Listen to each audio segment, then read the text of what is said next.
You're about to listen to a new episode of the Redefining CyberSecurity Podcast with Sean Martin. Have you ever thought we're selling cybersecurity insincerely, buying it indiscriminately, and deploying it ineffectively? Well, perhaps we are. Let's look at how we can organize a successful information security program that integrates business culture with people, process, and technology to drive growth and protect business value.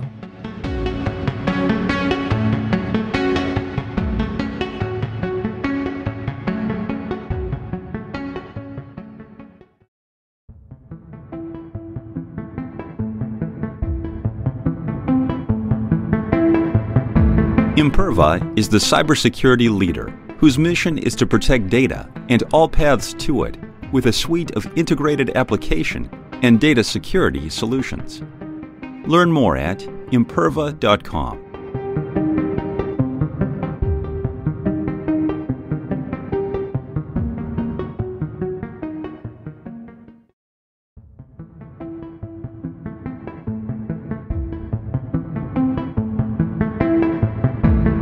Pentera, the leader in automation security validation, allows organizations to continuously test the integrity of all cybersecurity layers by emulating real-world attacks at scale to pinpoint the exploitable vulnerabilities and prioritize remediation towards business impact. Learn more at Pentera.io.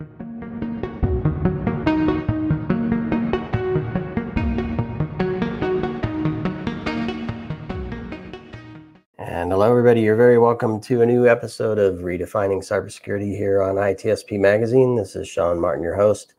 And as you know, if you listen to the show, I get to talk to all kinds of cool people about cool topics. And there's one in particular you can't seem to get away from. It's on everybody's mind, everybody's tongue, and everybody's tech stack, I think, as well, whether they like it or not. And of course, I'm talking about artificial intelligence and all the variants of that and machine learning and whatnot. And I'm thrilled for this. It's a panel series we've been talking about for a while, and we've been able to pull this first episode together, and we'll have many more following this, looking at different topics. So depending on what we talk about today, that might trigger the next one. And of course, if you're listening and you have thoughts on what we want to cover next, just let us know in the comments. I want to introduce the whole panel. It's a large group of us today, so we're going to have a good conversation. We'll see where this goes. And I'm going to first pass it to Aric Perminter, who's going to say a few words about himself, and then I'll bring the rest of the group into the conversation. Great. Thank you very much, Sean. I appreciate spending the time with you and this distinguished panel today. My name is Aric Perminter. I'm the founder and chairman with Lynx Technology Partners. I also have the privilege of being one of the co-founders of Cyversity, which is a nonprofit focused on bridging the gap between women and minorities. And I've also been fortunate enough to been tagged to work alongside of one of our other distinguished members who will introduce themselves shortly to be a part of the HISPI think tank. Project Cerebellum. So really excited to be here. And I'd like to turn it over to my friend Pam to introduce herself. And thank you for joining us, Pam. I'm looking forward to being part of this panel. Thank you, Aric. And my name is Pam Kamath. I'm a founder of Adaptive.AI. I provide technology consulting services in AI, risk management, and data. Been in technology for 25-something odd years, worked across a number of different roles, and more importantly, in healthcare, where my focus has been over the last 10 to 12 years, supporting a number of leaders in addressing their business challenges around data, AI, regulations, and whatnot. So very excited to be part of this group, and I look forward to speaking on AI, which is the topic of the day. Awesome. Thank you very much, Pam. I appreciate it. Darrell, my friend, welcome. Please introduce yourself, sir. Hey, thank you, Aric. I'm Darrell Hawkins, and I come in as an IT statesman, if you will, and been in the industry for over 3 decades and working in both IT and cybersecurity. And I've had the wonderful experience of being able to work in healthcare, transportation, manufacturing, and most of my career in financial services. So I'm happy to be here and join in this panel. Thank you. Thank you, Darrell. And Taiye, welcome, sir. Please introduce yourself. Okay, hello everyone. I'll give you the short version. Just like Darrell, I've been in technology over 3 decades, been in information security almost 3 decades as well. Founded the Holistic Information Security Practitioner Institute here in Atlanta, Georgia, about 20 years ago. And our claim to fame is we've trained a lot of aspiring CISOs and CISOs for, I would say, 60% of the Fortune 500, going back almost 20 years. So last year, we founded a think tank called Project Cerebellum. So HISPI has that think tank. We're kind of incubating that think tank. So it's made up of CIOs, CISOs, great entrepreneurs like Aric, who's not only a friend, but he's also a mentor. And we've published our first deliverable, I'd say, within 90 days of launching the think tank. So we created a trusted AI model, which pretty much is based on the NIST AI risk management framework, but mapped across about 20 different crosswalk to 20 different, I would say, areas, including standards like the 6 ISO standards around AI risk management, as well as the White House executive order and some of the regulatory compliance like HIPAA, GDPR, etc. So that's pretty much me in a nutshell, and that's the short version, by the way. You've done a few things, Taiye. Well, this is going to be fun. So I want to start off with this question, and I'm going to pass it to Pam first, and I'd like everybody's viewpoint on this. Because in the last few weeks, I've had a chance to talk to a lot of people, and 2 things come up: data and applications. We have a lot of guidelines, frameworks, laws, regulations, what have you, around how to manage data for privacy. We have a lot of standards and whatnot around how to build apps and use apps securely, and a lot of conversation around supply chain. So my question is, why do we put this special label around AI when AI, to me, and what I've heard the last few weeks, is a lot of data through an app? So Pam, to you, is that being too simplistic? How come we need to have this special view on AI? Or do we? It's a lot more complex than that. When we take a step back and look at how artificial intelligence as such has evolved over the years, it was predominantly data. It was predominantly just building code. If you look at machine learning, right, it was all about building massive amount of source code. And then the way you would crunch that, if you're looking at, even if you take a step back, even before deep learning or generative AI, it was mostly rule-based algorithms. And the way these algorithms worked was pretty much crunching data. And when you layer in machine learning on top of that, what you're really doing is you're letting the code itself adapt, develop on its own based on the results obtained through this data. So for at least over a decade, there was really no applications that stood up this machine learning techniques, meaning we didn't have IoTs, we did not have applications that we build today in our mobile telephones. It was a standalone. It was just these programs running and crunching data. So it made so much more sense to focus on regulations related to data. And if you even look at deeply, the programs developed were mostly for financial services, these rule-based applications. We did not see AI as much in supply chain or in healthcare, in other places where typically you need capabilities to host data. And in these other places, manufacturing, healthcare, there were other regulations, FDA, and IEEE was very much focused on regulations that was mostly comprising for both applications and hardware. So at some point, we kind of converged on this, deep learning and generative AI. Now you need applications to host data.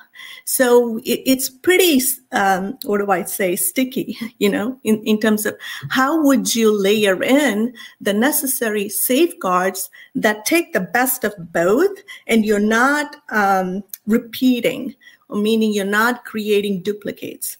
Has been a pretty interesting ride from that standpoint, because you have privacy laws that focus on data. Then you have, of course, the GDPR, and then you have other laws within manufacturing and other places. And then you're now looking at how do we create a framework that brings in the best of the two realms that we are looking at, that is both applications and of course, data. And the reason why I say we need AI governance, that under that sits the data governance and other things. So long story, but that's really how I think we found ourselves where we are today. Well said. Well said. I'd love to hear Darrell's perspective on that as well. No, I think Pam is right. I think it's a little more complicated than, we look at it like, hey, what's the big deal, right? We've been doing something that looks and smells like AI for the last 10, 15 years, right? But it's gotten a little more complicated than that, in that when we start to use these, like Pam said, you start out with machine learning, then you go to predictive analysis, then start analyzing that data, and then you start using the output of that data for things like, in healthcare, I think that's where you were going, Pam. In healthcare, the eligibility of folks, for instance, to get certain types of operations based on that data that you have, right? So it gets a lot more complicated when you look at where we were, which was, hey, we're just going to analyze things in the past and say, yeah, this must be right, so let's do it, to, hey, we're going to take that and say, well, Darrell, based on this, I think in one of the popular movies, they called it precogs, right? The people that predicted whether you were going to have a crime before you did it, right? So I think that's what we're nervous of. Like, how do we use that data in a socially sensible manner? That makes perfect sense. So just to kind of layer in another comment, right? I talked about healthcare, and I also talked about supply chain, manufacturing particularly, where you use industrial IoTs.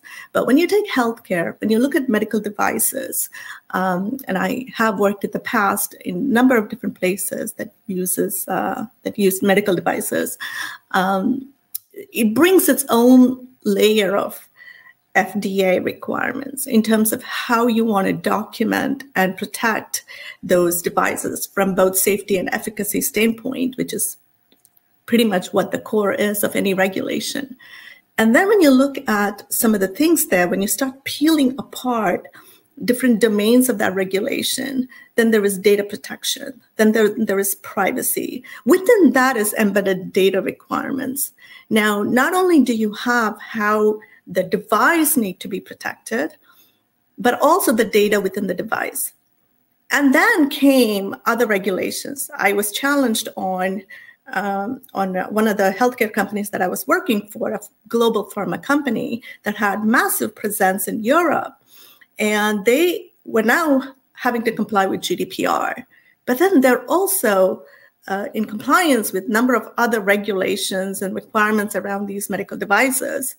Now, how do you take the two and marry it in a way that you're providing proper documentation for the GDPR and still making sure that you're not leaving any stones unturned, because some of the nuances between certain points within the regulation can be pretty tricky to navigate. And I'm starting to see how this can be so much painful for companies who have poured money into supporting other regulations, and then we are layering in the AI Act and the GDPR. I mean, it's crazy the amount of compliance and the money that gets spent just in trying to keep sanity across these multiple different regulations. I just wanted to kind of throw that in as well. Yeah. So Taiye, is it the unknown? Because I think, Darrell, you started to pull on the unknown, right? And Pam, that gray area that you're referencing is, what do we do about that area that we haven't figured out yet? Is it the worry of the unknown, Taiye? Wow, it's like you were reading my mind, Aric. So at the risk of oversimplifying this, and I'm not going to, I agree with everything Pam and Darrell say, but I'm not going to get into the technical details. And I'm going to look at things from the consumer standpoint or perspective. So back in 20, 30 years ago, unfortunately, we preached the security message using what they call FUD, fear, uncertainty, and doubt. At the risk of sounding really colorful, I'm going to replace the D with C. So you can translate that in your mind, but I can't say it. So the F is for fear. There's a fear. The U is for unknown, because it's almost like uncharted territory, right? And then the C is, it's cool. So when you have those three things combined, nobody wants to be left behind. So on the fear side, nobody wants AI to potentially want to take over, right? Humans don't want AI to completely take over, right? We still want to have our own autonomy, right? At least most humans, right? And I'll probably say most reasonable humans still want to have some level of control. They don't want the technology to control them. So there's that fear that if I don't jump on the bandwagon, this may actually end up destroying me or destroying us. I know that's an extreme, it's irrational, but it's still a fear, right? Going back to Terminator, things like that. And then the unknown is, what is going to be the impact in terms of our jobs, our livelihoods, right? Everybody has to be thinking about that, right? Whether you're retired, if you're not thinking about that for yourself, you're probably thinking about that for your loved ones, the younger folks. So there's the unknown of what is going to be the impact, both positive and negative. And then you have the cool factor. We had the same thing with cloud. It became very cool to be in the cloud. The US federal government was the first to say cloud first. It was the former White House CIO, who was also the CTO for Washington, D.C., Vivek Kundra, said, we're going to go cloud first. And that really spurred a lot of cloud adoption, not only in government, but in the commercial space as well. So AI has all those three things combined. It's not us trying to preach. We're not pushing it. I mean, as security folks, we're actually probably the ones who are most on the fence, especially security leaders, because we just don't realize, if we think about AI, we think about how can we use it to automate, maybe more threat intelligence, maybe more offensive security, maybe more detection capability, response, recovery capabilities, but we're not thinking about it from, oh, wow, how can this make the company better in general? That's the job of the CTO or the CIO. And in some cases now with the federal government or White House executive order on AI, the chief AI officer's responsibility to figure out how to do it safely and securely and to get benefit from AI. So, but I think, Aric, to your point, I think the unknown is probably the biggest factor. But I think the cool factor is also kind of overshadowing the unknown factor. But there's still a general fear. I think you're right. When I talk to the tech people like myself, it's cool, right? This AI thing is cool. You talked about offensive security and being able to prepare the offensive measures against threats in our environment, right? But when I talk to folks that are not in the technical industry like us, there's that fear. They're like, oh, this thing is going to take my job. I'll be unemployed, right? I think there was I don't want to misrepresent the school, but I think Dulville College in Buffalo, New York had a commencement speech this week, and they used an AI-generated commencement speech with a robot to talk to the kids, right? And, you know, the first thing that comes to mind is, oh, wow, they're preparing us that the future is going to be this AI thing is going to take our jobs, right? Cool, but scary. Well said. I'm sorry, Pam. I have to chime in on this because over the weekend I was walking and I happened to walk past a fast food restaurant that everyone was tickled to death about, right? And they're going through the drive-through and I can hear them in their car. Well, lo and behold, the restaurant, the fast food restaurant, deployed AI to take orders. So no humans were involved in whatsoever. By the time they pulled up to the front, the human did the transaction with the monies, but AI was taking the order. So I had to throw that in there because that kind of piggybacks off of what you're saying. Is that a positive or a negative in that scenario, right? Because it's probably helping the company deliver orders more accurately, right? But it's replacing someone's job at the end of the day, or a portion of someone's job. Sorry, Pam, over to you. No, I was kind of going back to the question Sean raised about application versus data, because something else triggered that thought for me as well, is that I know we started talking about how, you know, these two came about differently and we are converging on that in the realm of AI. But then again, I ran across a really great article from McKinsey, which made me think further because we kind of keep talking about AI in the way that it's unfolding today, but that's very much focused on generative AI. Again, if you want to kind of put more distinction on that, we are talking about large language models. And now we are even focused on multimodal, looking at GPT-4o, which is multimodal. So within generative AI, we are looking at transformer models, which is now everything around, ChatGPT and all the things that we are seeing, all the competition around that. But then there is also the traditional AI before ChatGPT was released, which had made significant inroads in healthcare. I mean, we cannot forget that AI, because those systems, especially used in radiology and other places, had matured significantly. I mean, even before large language models came about, there's big talks about how what we knew back then as AI would bring significant shift in the dollars that it would add to the economy. And the risks of that is kind of different from the risks of generative AI.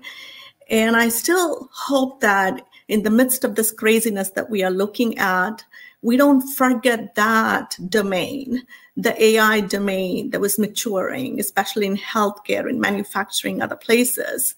Also built on deep learning algorithms, which was kind of the next generation. But those have very distinct risks related to model drifts and not just data poisonings. When you think about AI, there's federated learning. And as a result of that, you have data poisoning, backdoor data issues in the way the data is pieced and weaved and fed to the model from testing standpoint and training standpoint. But model drifts is pretty significant. I mean, and I kind of get nervous sometimes that we get so carried away with generative AI that we forget about the AI that we were using and we knew of very dearly before, ChatGPT was released. I just wanted to make sure, going back to what Sean, you were saying in the applications and versus data, there is also that AI models that we cannot forget. Yeah, and I want to bring those three things. So data, apps, the models, and Taiye, you mentioned cloud, because I think there's the delivery of this stuff, and Pam, you mentioned we have it on the phones now. I mean, with 5G and 6G coming, this stuff's going to be distributed everywhere. And so the reason I asked that question up front was, are we throwing everything we know away because we think this is so new and we have to look at it completely different? Or are there things we can leverage, experiences we can learn from? The cloud is the best example, I think, that I can draw upon to say, and Taiye, you noted it, that the government said, let's go here first, and really put a strong plan around how we do that. And yes, you have to train differently. The systems look different. We have new technologies that emerge from that, containers and the way we deliver apps to those environments as well. But a lot of it's coming back on-prem as well today as well. So I guess the question I have is, because of the FUC, do we kind of throw everything we know away and start looking at this fresh? Or is that what we're doing? And should we perhaps kind of find out where the deltas are and what we know and where we think we might be going? I would prefer the latter, right? I would prefer that we learn from experience. So if you think about cloud first, the biggest driver for Vivek Kundra at the time, because I literally read almost every article, every presentation he did, I became a big fan of his, because I'm like, if somebody can figure out a way to like convince the government to like be innovative, like they have to be a rock star, like they have to, or either that they've just scammed everybody. But this guy is either a genius or he's a biggest scam artist, but he was able to pull it off. But the biggest driver was that the federal government had I think it was 3,000 plus data centers, and they weren't in the business of being building and managing data centers. So he was like, first of all, we need to consolidate all this data centers. So the whole concept of data center migration, I mean, it felt like the federal government had the biggest need for that, because some data centers were really bad and some were really good. So I think that was the biggest driver, efficiency and effectiveness of the way of the IT spend, right?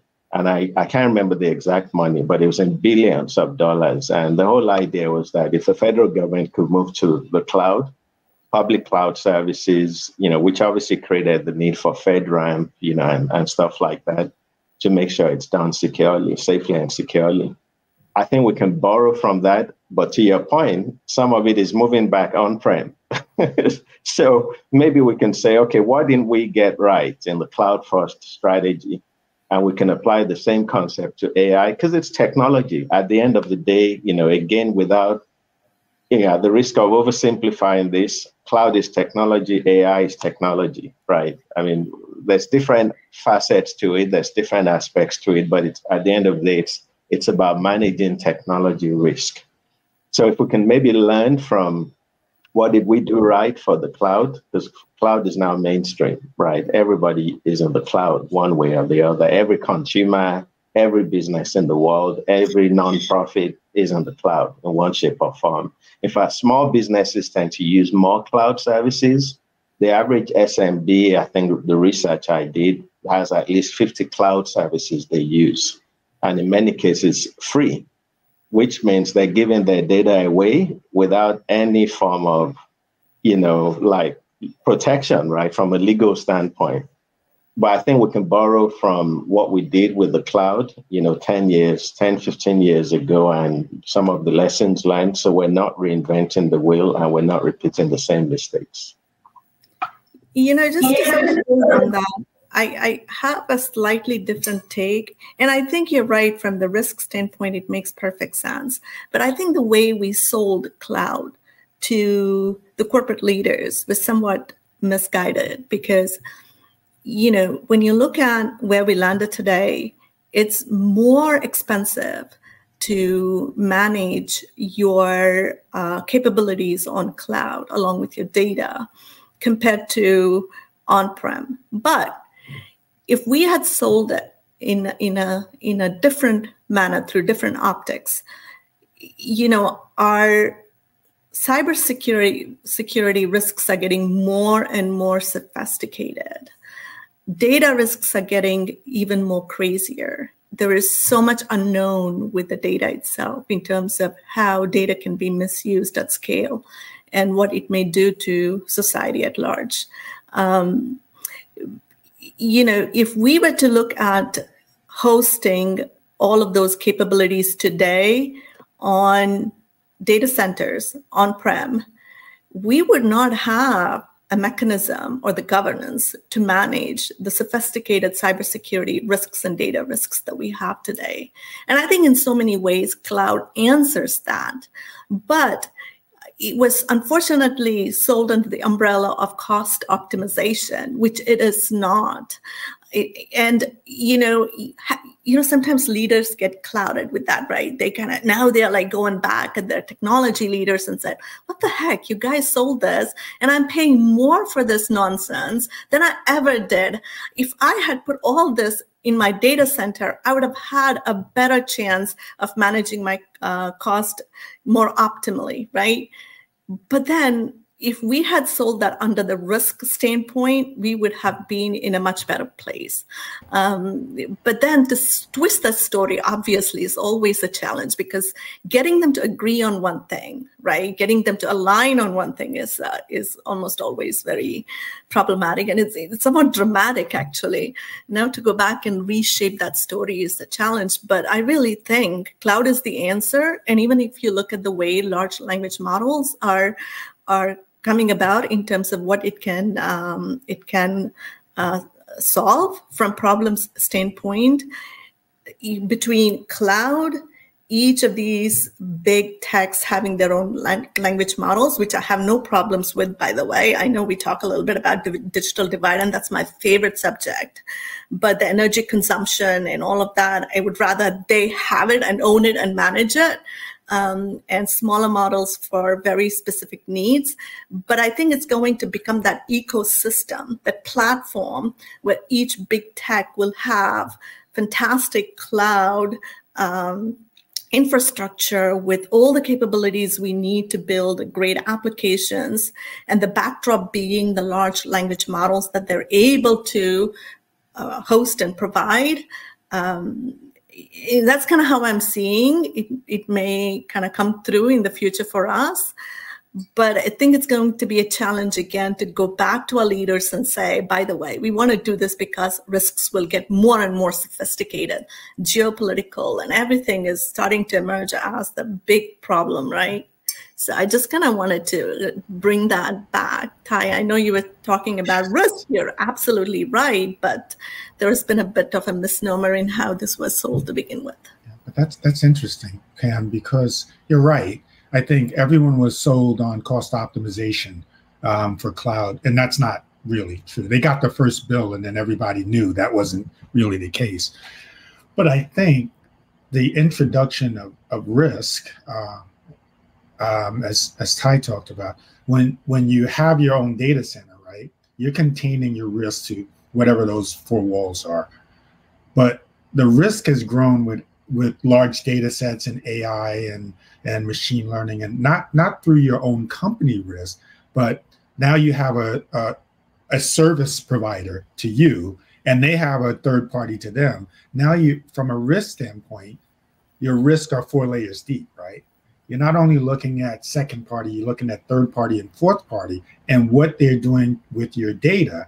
And if they're developing code and developing things based on this large data set of information that you put together, where's the borderline of that risk?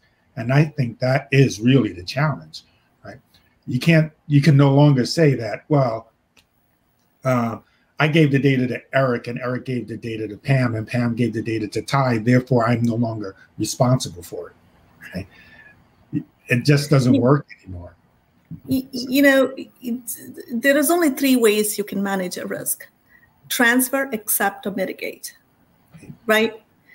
Transfer by far is the best way if you're looking at managing risks with third party that has better systems and they're in a better position, equipped to manage it, right? If you look at all the capabilities that they have, Azure or AWS, its transfer is far better choice than accepting and mitigating in your own landscape. It's just that how well you do that, I think, boils down to that. When you talk about risk versus privacy, though, right? You're right?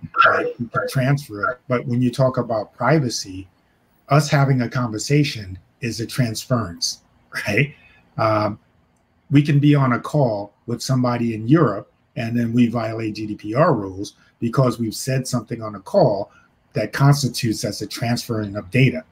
Right? So that's where it really gets tricky, right? So that is the data at rest, data in transit, and now data in process is the new risk. Right. So who owns what? That what I call as roles and responsibilities between third party and the owner of the data or the custodian of the data. I think is really what it boils down to. Data at rest, as you know, most cloud providers are supposed to take care of that. They're accountable for that because they provide you the guardrails, all of that. But once the data is in transit, it's just a handoff, right? The roles and responsibilities become a bit of a challenge, and how well you define that. I always go to different companies, and one of the first things I ask them is, how do you have your roles divided between your cloud provider and yourself? And obviously there are many other parties in between, their customers and their third parties, the transfer of data. Where is this handoffs managed and taken care of contractually or through other means? Taiye, I know you're talking about to get the way in because of the cloud security background, plus the work that we're doing over on the Project Cerebellum. So please, I'd love to get your thoughts on what Darrell and Pam was just talking about as well. Sure. So I know I opened up a can of worms when I mentioned cloud, and that led to you mentioning privacy. So I'm going to say something very controversial. When it comes to AI, I think we can kiss privacy goodbye. In another 5 years, I think with the way things are going, with the adoption of generative AI, I think we can kiss privacy goodbye. That's my prediction. That's the worst case scenario. The best case scenario is that we do it so well that we actually leverage AI to strengthen privacy. But I doubt if that's going to happen. Right? And Taiye, are you saying that based off of kind of the harmonizing of the various control frameworks and kind of what you're seeing, Lena? Why? I need to understand the why. Okay, so in the NIST AI risk management framework, so we have folks at NIST that are way smarter than all of us. Well, at least me, 50 of me combined. And those folks only have one control out of 72 that speaks to privacy. One. Not because it's not important, but because it's like the train's already left the station. AI's lifeblood, for lack of a better word, is data. So if you don't have if an AI engine or platform doesn't have the data, it's useless. So its ability to take in data, good data, right, is what makes AI very unique. And it being able to crunch that data and present it in ways that we love and, makes our jobs, our lives easier and helps us make decisions better, or even sometimes make decisions for us, like self-driving cars, right? You wouldn't catch me in one of those. But anyway, that's a different conversation. I agree with you, Taiye, but there is a big problem with that. For me, you have to distinguish between what privacy is and what privacy is for. There are completely two distinct philosophical views, because what privacy is for, when you talk to our kids, when you ask them what privacy is, it's completely different for them. They probably will not even think about it. But when you ask a mother of two what privacy is, she will have a different answer. But when you talk about somebody who has a lot of money in many different retirement funds in their 60s, and you ask them what privacy is, they'll have a different answer. So privacy is a very personal thing. But what privacy is for is something we all can agree upon, which is when it shifts in large scale, there is, unfortunately, leaves society vulnerable. And the power is transferred. When power is transferred, it's so, there's so much imbalance that a society, a significant scale, will lose its voice in how the data can be handled. And given what AI can do in terms of its ability to nudge, manipulate people to doing things, over nudging, ultra nudging, or hyper nudging is what it's called, I think. Now that you can even sense sentiments with GPT-4o, we have to fight hard for privacy. I'm not sure, probably it's not me, but like I said, what privacy is for is very, very important for the society. And I agree with you, but it's a fight that citizens or communities should not give up on. And I think you're right, Pam. I think that when we talk about privacy, all right, let's say the bad word, TikTok, right? Right? You talk about the implications of social media and the AI engines in the back rooms that tell us who we like, what we should eat, where we should go, right? And then you multiply that on a global scale, right? And you talk about where's the line of safety? Where's my data private versus giving it to someone in China, right? Do they have a right, because I signed the license agreement, do they have the right to use my data, right? And that goes back to what we talked about in the past, like where's the human element in this that's auditing the data sets to say what's really, so if you let that genie loose and say, we're going to just have it all automated and have nobody auditing that data, then I think that's where we really get in trouble. And I think even with that, Scarlett Jones, I'm not sure, I would love for somebody to kind of layer in on this particular one, the voice of GPT-4o, when it was released and Sam Altman and his people had that massive demo of what it can do, the fact that it can sense the environment, the fact that it can speak to where you are and how you want AI to integrate into your own personal life. The voice that was used was really, really sweet woman's voice, right? And it was really Scarlett, her name is Johansson, right? Johansson. Yeah. She actually made a big deal about it. And I think that those are the kind of things that I want to highlight as the problems that we may face as a society at large. So I want to touch on one thing here, and it's this idea. I'm going to go back to the cloud. Sorry. Misguided or not, I think we had a clear use case. You do this, that may be tricky to do. That might look slightly different, but you end up with something different, right? And we knew what that looked like, kind of.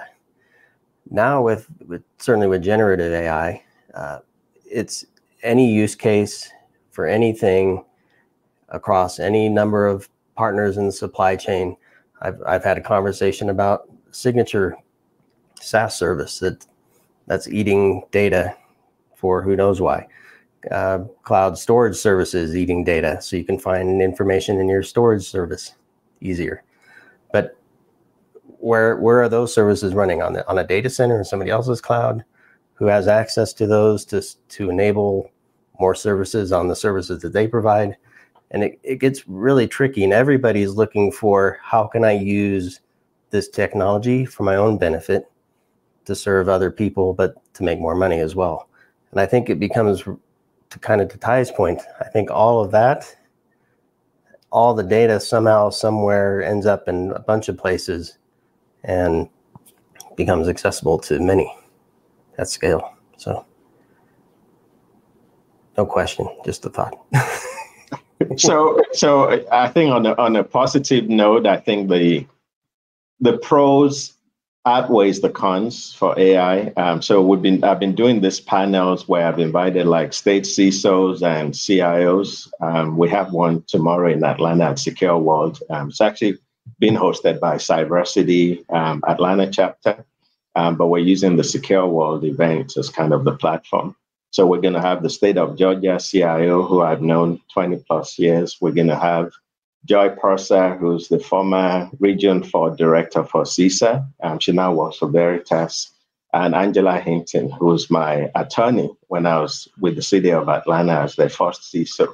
So I always like to ask the audience first, do you think it's a threat, opportunity, or both? And then I'll then ask the panelists, you have to pick one, more of a threat, more of an opportunity. I know where their head's at because I know they're thinking it's both, but I actually prefer that they pick one. And I'd say most panels I've done, they think it's more of an opportunity. And these are CISOs, right? So that's good. So they see the opportunity because with cloud, I know CISOs who said, I'll never move to the cloud. And some of those CISOs ended up being pushed out, not fired, but pushed out.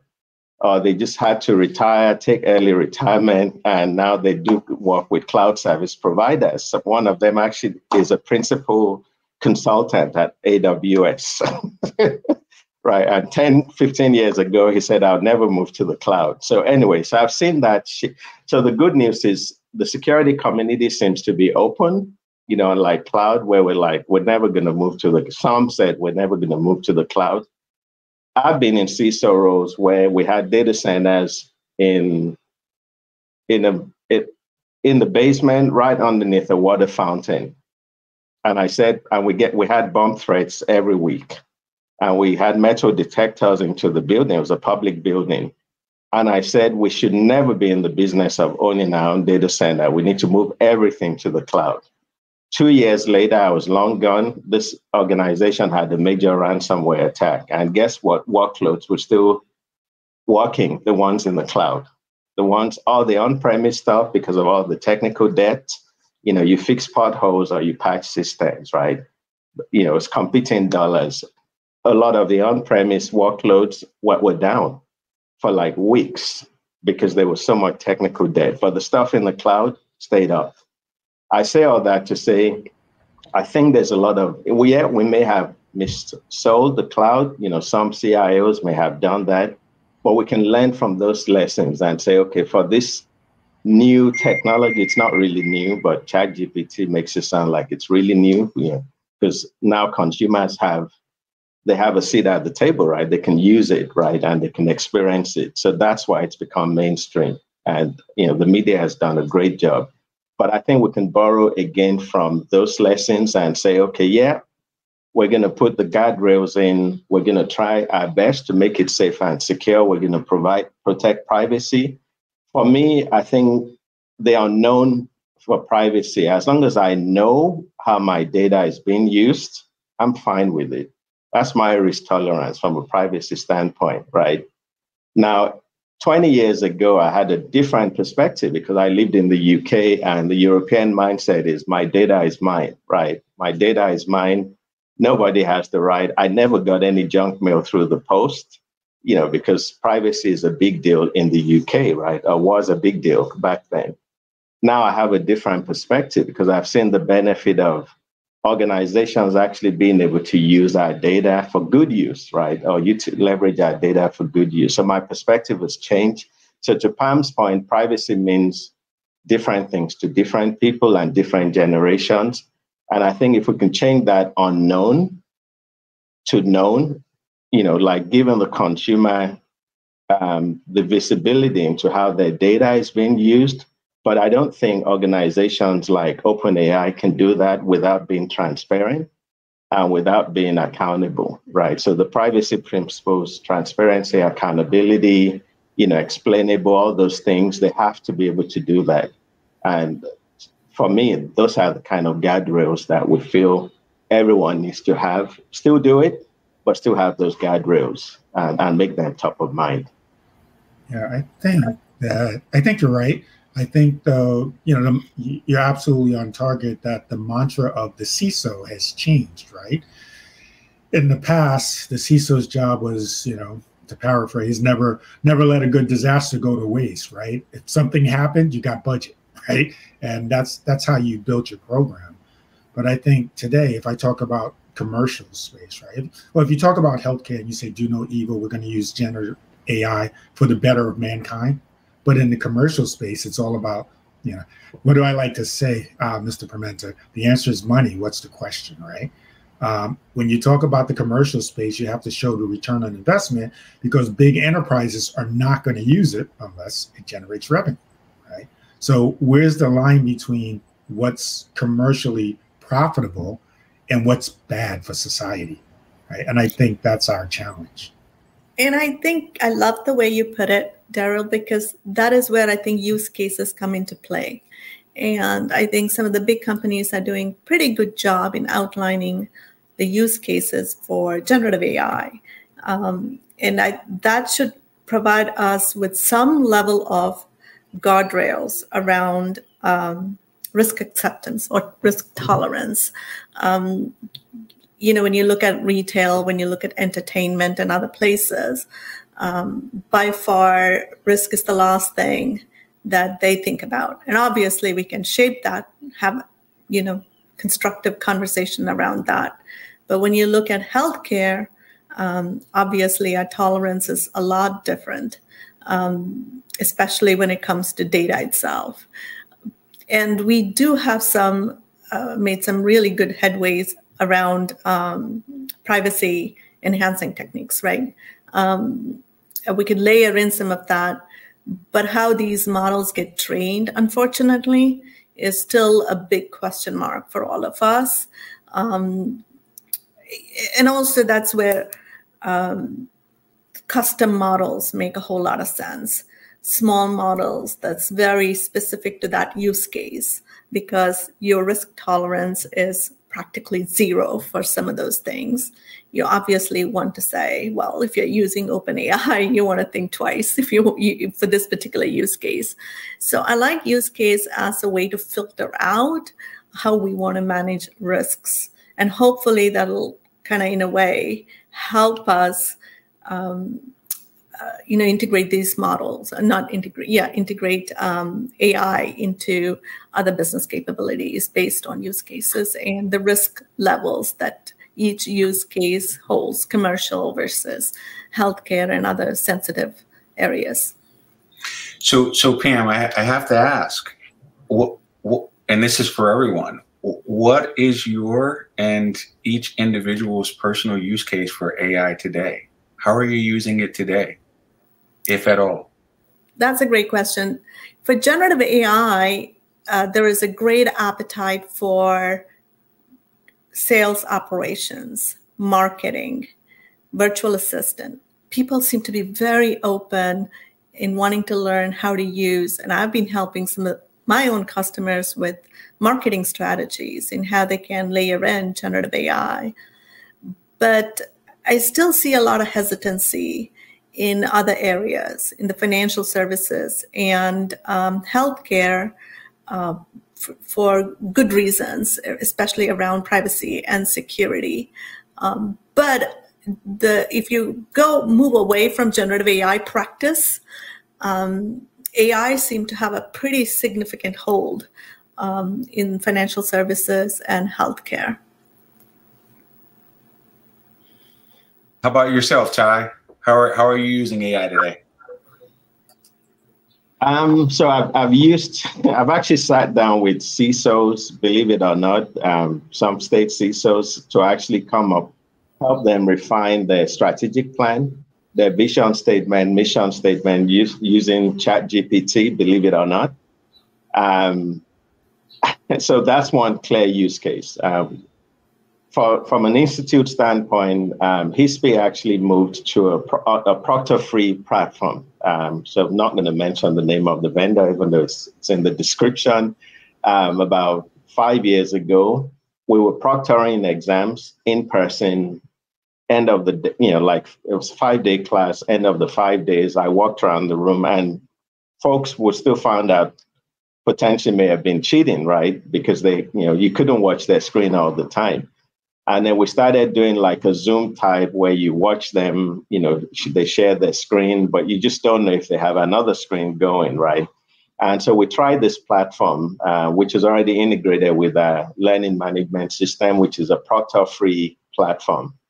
And it's AI proctored. So this started 4 or 5 years ago. So now all our exams are delivered online. So whether you take a in-person class, instructor-led class, everything is delivered online and it's proctor free. So it's actually proctored by AI. The cameras have to be on. So it knows when they're side reading. It knows when they're talking to somebody in the background. It actually flags that as, hey, that's something you need to review. And you get a report once they've completed the exam. It doesn't stop them from completing the exam, but you're going to get a report and it's going to highlight the areas where there were red flags.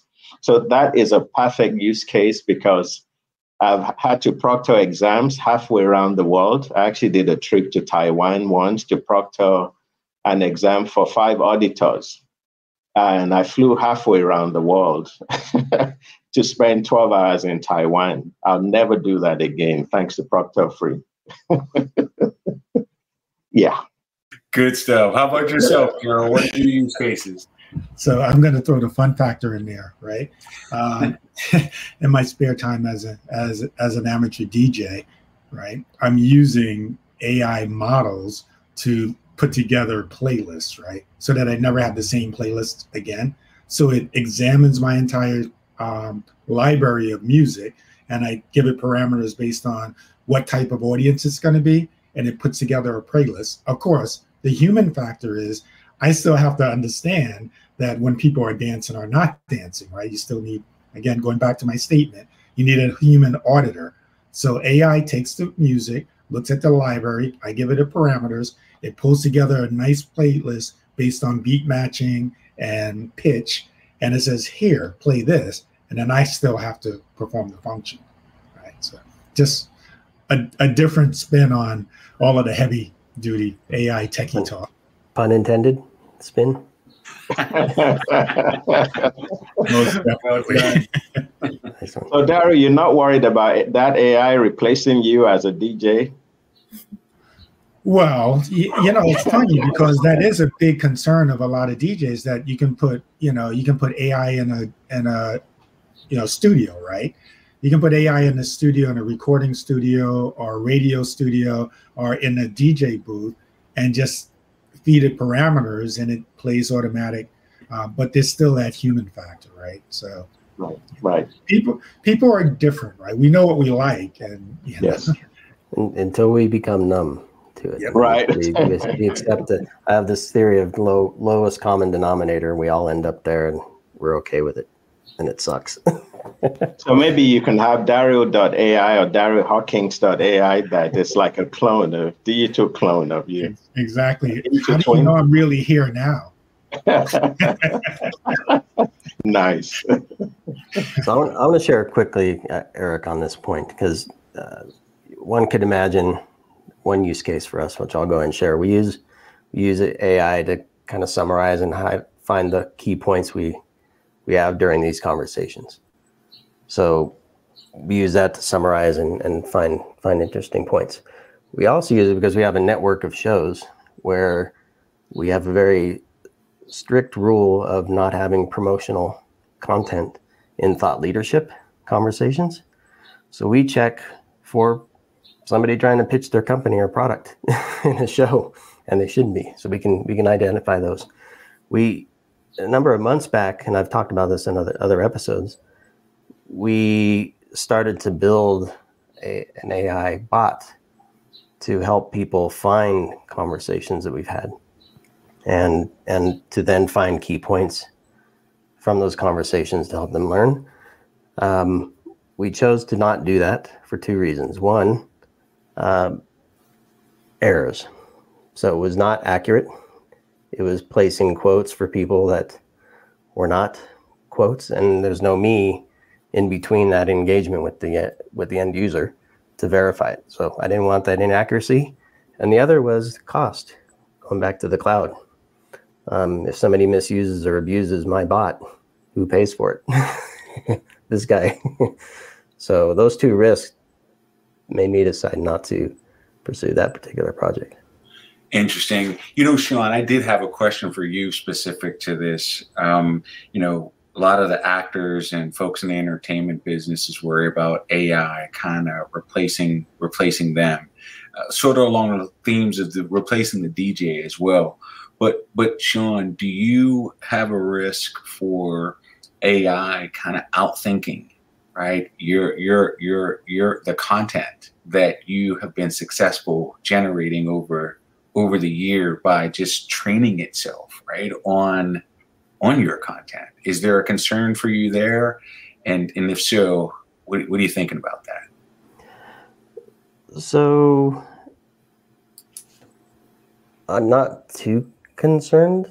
I think because it is multiple people, I don't know that AI will eventually, perhaps, but this conversation with 5 people thinking on the fly, responding to each other, I almost never prepare for a conversation, and therefore it's very random, my thoughts, and sometimes they're way out there.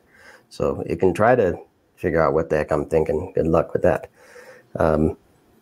It may over time, of course, be able to do that. But well said. So I think multiple people, and for the actors and actresses, I think Marco's had direct experience with that with his spouse and being part of that whole strike. And I think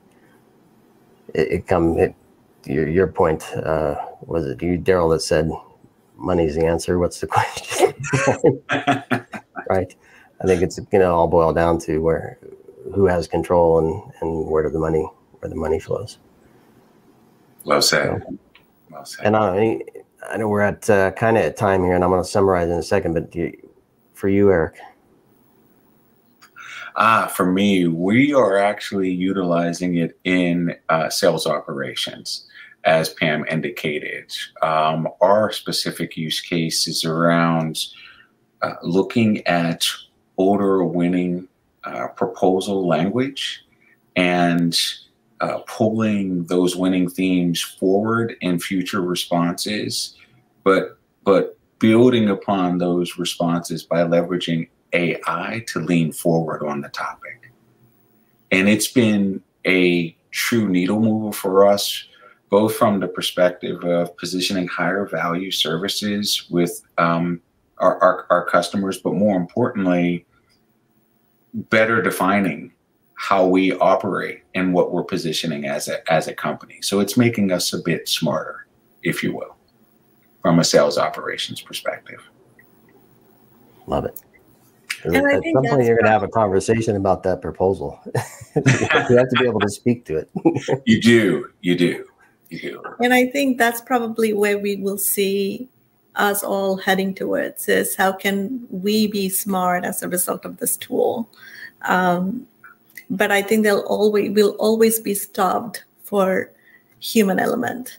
And it's just how we are made. And that gives me confidence that no matter what, we won't have a situation where AI will practically rule over some of the things that we've been doing for the longest, because we as human beings, we value, no matter what, that human touch. And also we hear more about soft skills being the most important factor in future leadership and things of that nature. And I think I cannot enough emphasize on that. Yeah, and for me, Pam, I think for the first time, this is the first time that I've personally been willing to relax some of the controls that I place on my data for the benefit of the efficiencies that it's going to deliver to me. Mm-hmm. And I think the more value that continues to deliver, the broader or the more relaxed I'm going to continue to be. But so far, it has probably been able to increase my personal productivity by about 25%, and our team's overall productivity probably by about 40%, realistically.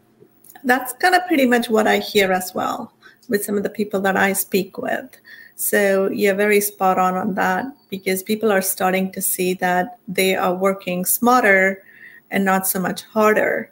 And obviously, that's the shift we want to make.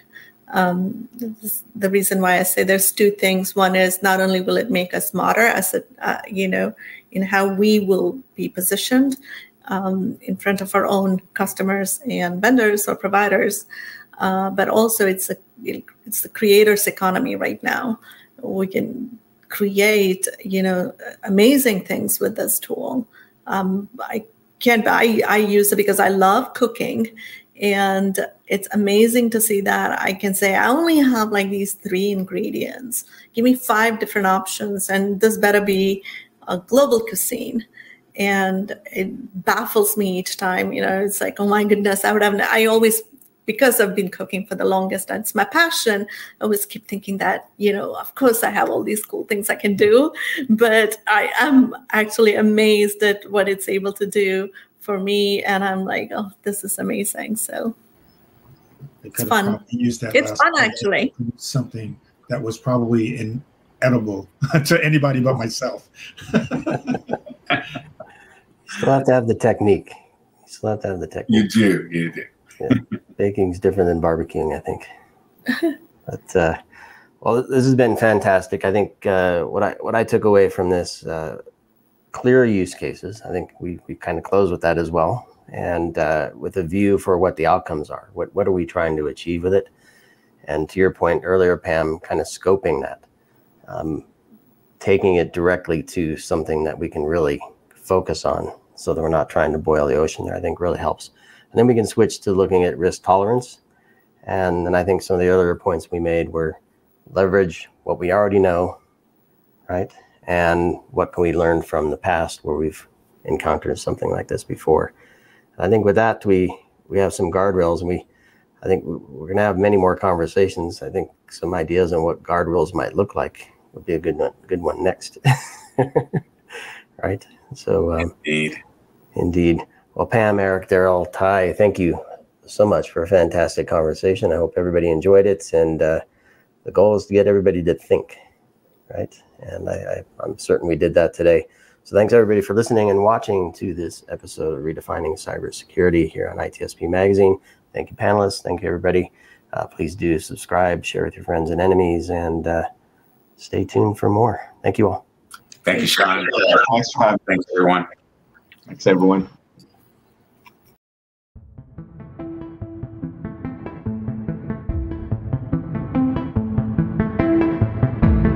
Pentera, the leader in automation security validation, allows organizations to continuously test the integrity of all cybersecurity layers by emulating real-world attacks at scale to pinpoint the exploitable vulnerabilities and prioritize remediation towards business impact. Learn more at Pentera.io.